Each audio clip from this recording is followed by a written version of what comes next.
Voilà, en direct à Dijon, ici, pour ce salon Cité 21. Nous avons la chance d'avoir une remise de chèques. Alors ça, c'est assez incroyable. Je vais donc laisser la parole à Michèle Courtil-Lefebvre, qui est présidente de l'amicale des élus municipaux, élus avec ES, des élus municipaux de Côte d'Or. À vous, Michèle. Monsieur le président de l'association des maires de Côte d'Or, monsieur le vice-président du conseil départemental, monsieur le maire, cher Ludovic. C'est avec beaucoup de plaisir, mais aussi avec beaucoup d'émotion, que je suis ici ce soir, accompagnée d'élus anciennes et en fonction, pour la remise de notre chèque à l'association que vous présidez. C'est aussi une très longue page qui se tourne pour cette association amicale des élus municipaux de Côte d'Or, la seule en France. Elle a été créée en 1948 par Madame Tournamy, qui était adjointe du chanoine Kir et qui en fut la première présidente. Elle sera ensuite présidée à partir de 1974 par Mademoiselle Denise Denuy, cadre supérieur à la DAS et maire de Soucey-sur-Brionne. Je voudrais, si vous le permettez, rendre hommage à sa mémoire, à son intelligence, à son sens du social, à son contact et à sa connaissance des communes. Elle a consacré 18 ans de sa vie à sa commune qu'elle aimait tant, et dans les années 1970, son action était extrêmement novatrice et pleine d'actualité. Nous avons, au sein de notre association, toutes apprécié son action, son dévouement qui honore les femmes. En 1999, alors que j'étais adjoint à la culture à Dijon, je lui ai succédé. En 2016, j'ai souhaité, et c'était bien normal, renouveler le conseil d'administration afin d'élire une nouvelle présidente. Cela n'a pas été possible et j'ai dû, avec beaucoup de regrets, entamer une procédure de dissolution conformément à nos statuts. Le dernier conseil d'administration a été tenu en présence de l'administrateur judiciaire Rémi Bourtoureau, comme nos statuts l'imposaient, ici présent, et que je remercie pour l'excellent travail qu'il a fait.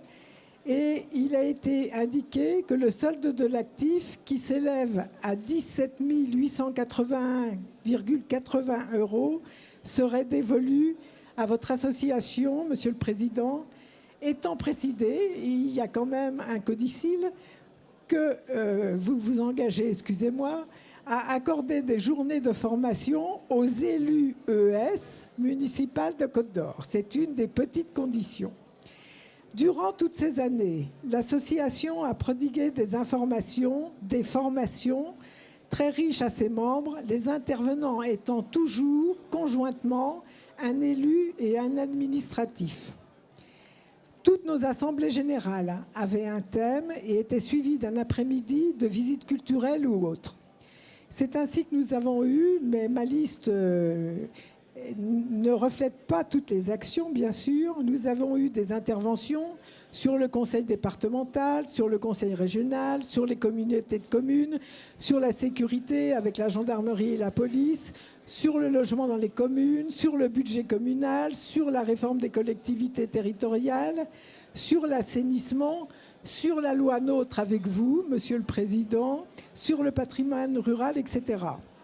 Nous avons, entre autres, visité Val-Duc, les archives municipales de Dijon, l'Assemblée nationale, le Sénat avec un détour par le château de Vaux-le-Vicomte, les jardins du Palais Royal, le Conseil constitutionnel où nous avons été reçus par Jean-Louis Debré, alors président, le Parlement européen avec Arnaud Danjean, député européen.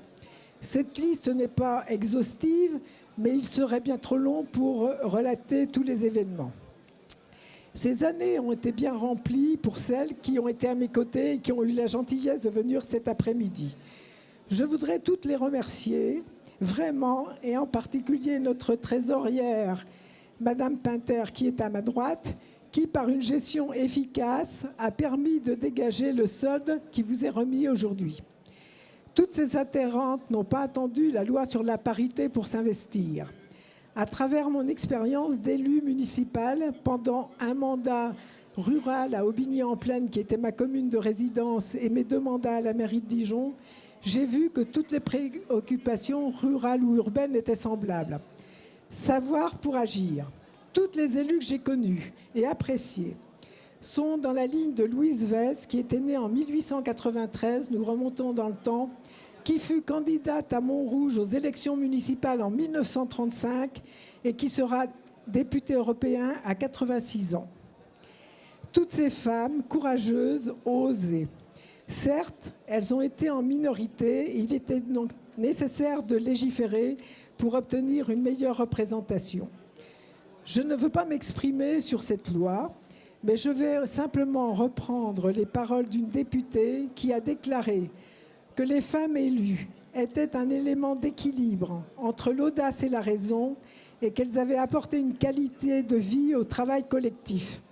C'est ce que l'Amicale a essayé de faire pendant toutes ces années et je suis heureuse, Monsieur le Président, de vous remettre le chèque de 17 880 € à votre association. Je sais que vous saurez en faire bon usage. Applaudissements, Mesdames, Messieurs.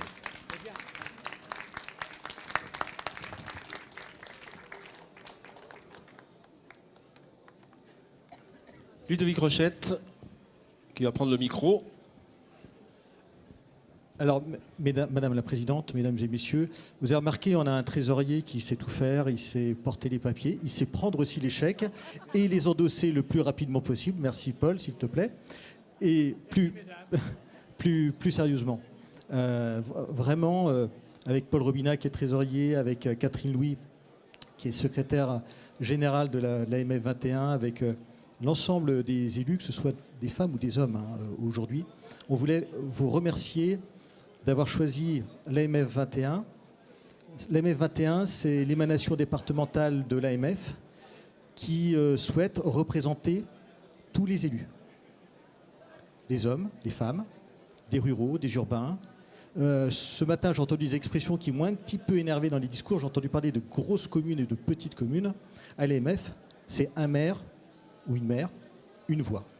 Et ça, c'est notre principe immuable, qu'on ne bougera pas. Chaque commune a le même poids pour l'AMF et pour l'AMF 21. Vous dire aussi que si on fait un peu l'état des lieux aujourd'hui de l'égalité femmes-hommes, parce que je préfère que ça soit dans ce sens-là, parce que je suis convaincu que la parité, un jour, permettra aux hommes de se maintenir en politique, comme aujourd'hui dans les pays scandinaves. C'est ce qui est le cas aujourd'hui. Et bien, sur cette égalité femmes-hommes, eh bien, les statistiques prouvent que, bien sûr, on a encore du retard. On est en Côte d'Or légèrement en avance pour ce qui est des communes. On est grandement en avance concernant les intercommunalités, Madame la Présidente.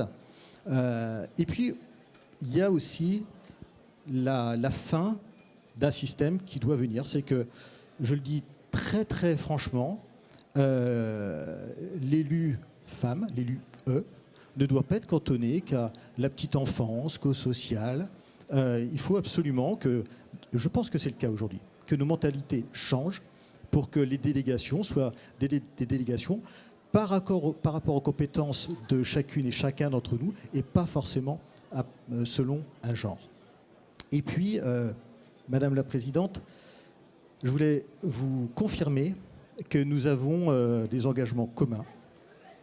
Nous travaillerons dans des formations spécifiques pour eh bien, développer cette égalité femmes-hommes au sein des élus, mais au sein, et aussi on aura travaillé sûrement avec le centre de gestion, auprès des agents des collectivités locales. Donc comptez sur nous pour eh bien, continuer l'œuvre que vous avez toute créée. On fera, je m'engage, un point l'année prochaine, un point dans 2 ans. Après 2020, c'est compliqué pour nous de nous engager parce que les mandats s'arrêtent normalement à 2020, si j'ai bien compris, mais on est dans un contexte tellement compliqué qu'on ne sait pas trop quand les mandats se terminent d'ailleurs, mais bon, ça sera bien qu'on nous donne les règles du jeu fixes avant le jour de l'élection. D'ailleurs, ce serait quand même plus sympa pour savoir ce que les communes vont devenir. Et puis, pour finir, je vais faire une petite entorse quand même au protocole d'aujourd'hui parce que je vais mettre à l'honneur quand même un homme. Vous m'en excuserez. Parce qu'aujourd'hui, C'est l'avant-dernier jour de présence à l'AMF d'Éric Parette, qui, levez-vous, venez nous rejoindre, s'il vous plaît. Parce que Monsieur Parette, vous ne le connaissez pas forcément, c'est Monsieur Association, Monsieur AD, Monsieur Association départementale. Alors, on attend peut-être Madame Association départementale derrière. Le tout, c'est que cette personne soit choisie comme vous, selon vos compétences. Et on voulait, Monsieur Parette, vous dire que, eh bien, à travers cette cérémonie, oui, les communes changent, les mentalités changent, et que l'AMF joue pleinement son rôle dans cette évolution. Et n'hésitez pas, en rentrant à Paris pour votre dernier jour, mais vous passez par Strasbourg, je crois, eh bien, dire qu'en Côte d'Or, on applique des choses qui sont normales. Et la normalité, c'est cette égalité femmes-hommes. Je vous remercie. Merci, Président. Ludovic Rochette, qui reçoit le chèque donc, des mains de la présidente de l'amicale des élus municipales de Côte d'Or. Voilà. Merci beaucoup. On va se retrouver dans quelques instants. On va faire une photo générale. On va se retrouver dans quelques instants sur Facebook pour d'autres interviews.